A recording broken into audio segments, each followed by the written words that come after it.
آداب عرض ہے۔ میرا آج کا جو ولاگ ہے وہ بھی ایران جنگ کے بارے میں ہے، خاص طور پہ جو اب خارق کے اوپر امریکہ حملہ کرنے والا ہے اس پہ ہے کہ ایک مہینہ گزر چکا ہے، صرف 30 دن، مگر ان 30 دنوں نے مشرق وسطیٰ کی زمین کو بارود، خون اور خوف کی ایک ایسی داستان میں بدل دیا ہے جس کی گونج آنے والی دہائیوں تک سنائی دے گی۔ یہ جنگ صرف ایران اور امریکہ کے درمیان نہیں رہی، یہ طاقت کے نشے اور بقا کی ضد کے درمیان ایک ایسی کشمکش بن چکی ہے جہاں سچ، اخلاقیات اور انسانی جان سب سستے ہو چکے ہیں۔ ایران میں اب تک 1500 سے 2000 افراد ہلاک ہو چکے ہیں۔ لبنان میں بھی تقریباً 1500 افراد ہلاک ہو چکے ہیں۔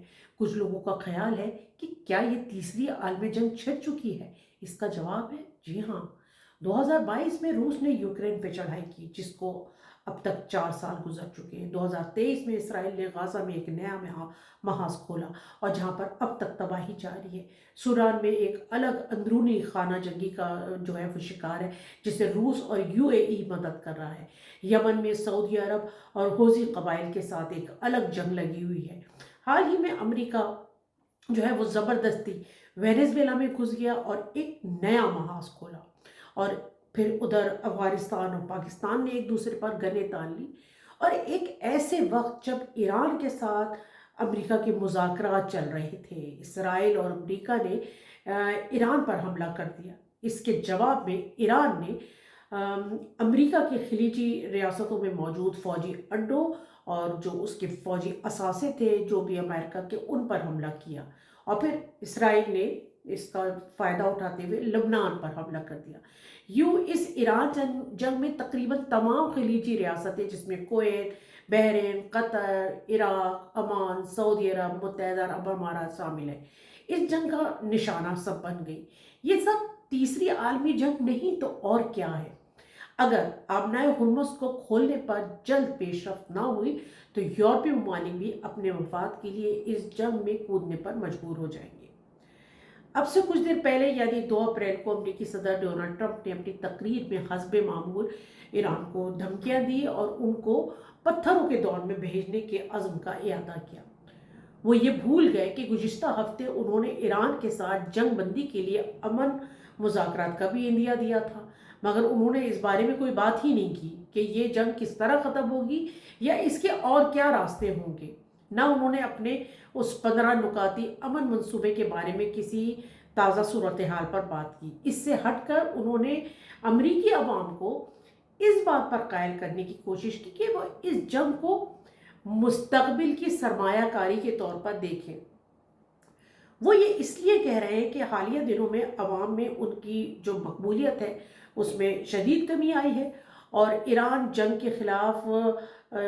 کے ساتھ جو جنگ کے خلاف جو ہے ملک میں احتجاج بھی کیا جا رہا ہے۔ تقریباً تمام اسٹیٹ میں احتجاج ہوا ہے کیونکہ امریکیوں کی اکثریت اس جنگ کے خلاف ہے۔ اگر ہم جنگی پس منظر نامے کو دیکھیں تو امریکہ اور اسرائیل نے اپنی عسکری برتری کا مظاہرہ کرتے ہوئے ایران میں کافی اندر تک حملے کیے ہیں۔ میزائلوں اور ڈرونز کی گونج نے شہروں کو لرزا دیا ہے، اور ایران جسے کمزور کرنے کا دعویٰ کیا جا رہا ہے در حقیقت ایک نئے انداز میں خود کو منظم کر رہا ہے، کیونکہ بمباری جو ہے وہ کسی نظریے کو ختم نہیں کر سکتی، کیونکہ گولہ بارود جو ہے وہ عمارتیں گراتا ہے، ارادے نہیں۔ دراصل ایران کی حکمت عملی سیدھی نہیں، پیچیدہ ہے۔ وہ سامنے سے نہیں، اعتراف سے وار کر رہا ہے، اور سمندری راستے آبنائے ہرمز کو بند کرنے سے گو کہ اس نے بہت سے مقاصد حاصل بھی کر لیے ہیں، مگر اگر ایران نے بحر احمر میں واقع آبنائے باب المندب، جہاں سے پوری دنیا کی جو تجارت ہے گزرتی ہے، اور اس علاقے میں ایران کو حوثیوں کی مدد بھی حاصل ہے، اگر اس کو بند کیا تو پوری دنیا شدید عالمی بحران میں مبتلا ہو جائے گی، کیونکہ بحر احمر ایک خاموش ہتھیار ہے جسے یمن میں ایران کے اتحادی حوثی جو ہے وہ سپورٹ کر رہے ہیں، کیونکہ اب یہ وہ جنگ ہے جو بندوقوں سے نہیں، راستوں سے لڑی جا رہی ہے، کیونکہ اگر یہ راستے بند ہوئے تو صرف جہاز نہیں رکیں گے، معیشت رک جائے گی، ریاستیں ہل جائیں گی، اور پھر دنیا کو احساس ہوگا کہ ایک علاقائی جنگ کیسے ایک عالمی بحران میں تبدیل ہوتی ہے۔ اب یہ چیز آپ غور کرنے والی ہے کہ امریکہ کی طرف سے جہاں ایک طرف مذاکرات کا ڈھکوسلا کیا جا رہا تھا، تو دوسری طرف ٹرمپ نے اب زمینی جنگ کا جو ہے ایک اشارہ دیا ہے۔ اس لیے آج کل بین الاقوامی خبروں میں خلیج فارس میں واقع ایک اہم جزیرے کا بار بار تذکرہ سننے کو مل رہا ہے۔ یہ ہے جزیرہ خارک، جو ایران کی معیشت کا سب سے اہم ستون ہے اور حقیقتاً اس کی معیشت کی ریڑھ کی ہڈی ہے، کیونکہ ایران کی 85% جو سے بھی زائد جو خام تیل کی جو برآمدات ہے وہ اسی جزیرے کے ذریعے ہوتی ہے، جس کے باعث اس کی اہمیت محض ایک جغرافیائی مقام تک محدود نہیں رہتی، بلکہ یہ عالمی سیاست کا ایک مرکزی کردار بن چکا ہے۔ حالیہ دنوں میں اس جزیرے کے حوالے سے مختلف تجزیے، خدشات اور خبریں سامنے آ رہی ہیں، جنہوں نے اس کی جو اسٹریٹجک جو حیثیت کو جو ہے وہ مزید جو ہے اجاگر کر دیا ہے۔ یہ جزیرہ بو شہر کے ساحل سے تقریباً 35 سے یا 25 کلومیٹر کے فاصلے پر واقع ایک نسبتاً چھوٹا مگر ایک انتہائی حساس مقام ہے۔ سن 1980 سے 1988 کی ایران عراق جنگ کے دوران عراق نے اس جزیرے کو متعدد بار نشانہ بھی بنایا، اور سن 1966 تک اس کا جو ٹرمینل تھا آئل کا، وہ اس کا بنیادی ڈھانچہ بالکل تباہ ہو چکا تھا۔ تاہم اس کے باوجود ایران نے یہاں سے تیل کی ترسیل جاری رکھی تھی۔ جنگ کے بعد ایران نے برسوں تک اس جزیرے کی تعمیر نو اور توسیع کی، اور یہ جزیرہ ممنوعہ جزیرہ کے نام سے مشہور ہے، اور جس کی حفاظت کی ذمہ داری اسلامی انقلابی گارڈ کور یعنی IRG کی سخت نگرانی اور حفاظت میں یہ اب ایک فولادی قلعہ بن چکا ہے، جسے ایران کی تیل کی برآمدات کا مرکزی جو ہے دروازہ سمجھا جاتا ہے۔ یہاں وسیع پیمانے پر تیل ذخیرہ کرنے کے ٹینکس، جدید لوڈنگ ٹرمینل اور گہرے پانی کی سہولت موجود ہے، جو بڑے جہازوں کی آمد و رفت کو ممکن بناتا ہے۔ یہ جزیرہ عالمی سیاست میں ایک کلیدی کردار ادا کرتا ہے، چونکہ عالمی معیشت کا ایک بڑا انحصار خلیج فارس کے جو توانائی کے ذخائر ہیں ان پر ہے۔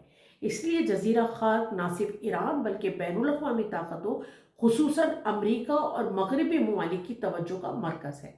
اپنے ہرمز کے قریب ہونے کے باعث یہ جزیرہ عالمی توانائی کی ترسیل کے ایک بہت بڑے نیٹ ورک کا حصہ ہے۔ اس تناظر میں جزیرہ خاک کو محض ایک جغرافیائی خطہ نہیں بلکہ عالمی توانائی کی سیاست، علاقائی طاقت کے توازن اور بین الاقوامی اقتصادی مفادات کے ایک حساس مرکز کے طور پر دیکھا جا رہا ہے۔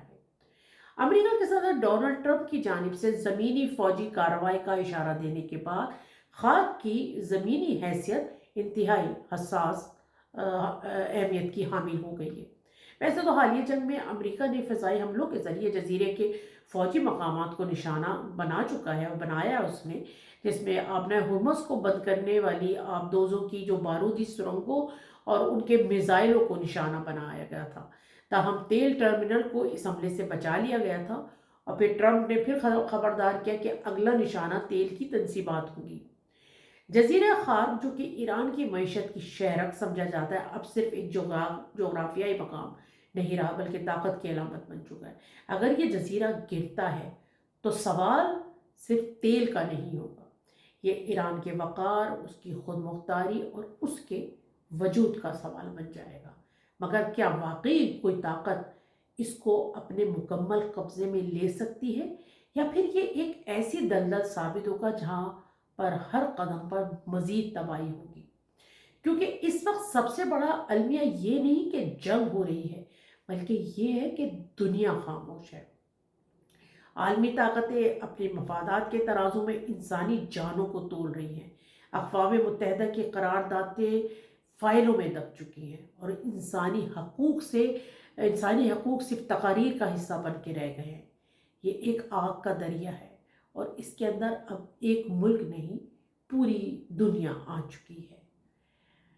ڈونلڈ ٹرمپ کے پاگل پن کو ہم لوگ جس طریقے سے پوری دنیا برداشت کر رہی ہے، میرا خیال ہے خود امریکہ میں بھی ابھی جس قسم کی سچویشن چل رہی ہے، اور وہاں کے آرمی چیف کو جو ہے فارغ کیا گیا ہے، اور سارا کام ایگزیکٹو آرڈر کے ذریعے ہو رہا ہے، تو جو وہاں کی جو پبلک ہے اس میں سخت نفرت پائی جا رہی ہے ابھی ڈونلڈ ٹرمپ کے لیے، ناپسندیدگی کا بھی اظہار کیا جا رہا ہے، لیکن یہ آدمی اپنے جنگی جنون میں جس طریقے سے یہ سارے حملے کر رہا ہے، اور اب جو زمینی حملہ اگر ہوا ایران پہ، وہ جنگ کا رخ تبدیل کر دے گا، اور یہ جنگ بہت وسیع پیمانے پر تباہی پھیلا سکتی ہے۔ آپ لوگوں نے میرا تجزیہ سنا، میری آپ سے گزارش ہے کہ میرا channel power voice of London ضرور سبسکرائب کریں، اور جو بیل کا آئیکن ہے اس کو ضرور پریس کریں تاکہ آپ کو میری ہر آنے والی ویڈیو ٹائم پر موصول ہو سکے۔ بہت شکریہ، خدا حافظ۔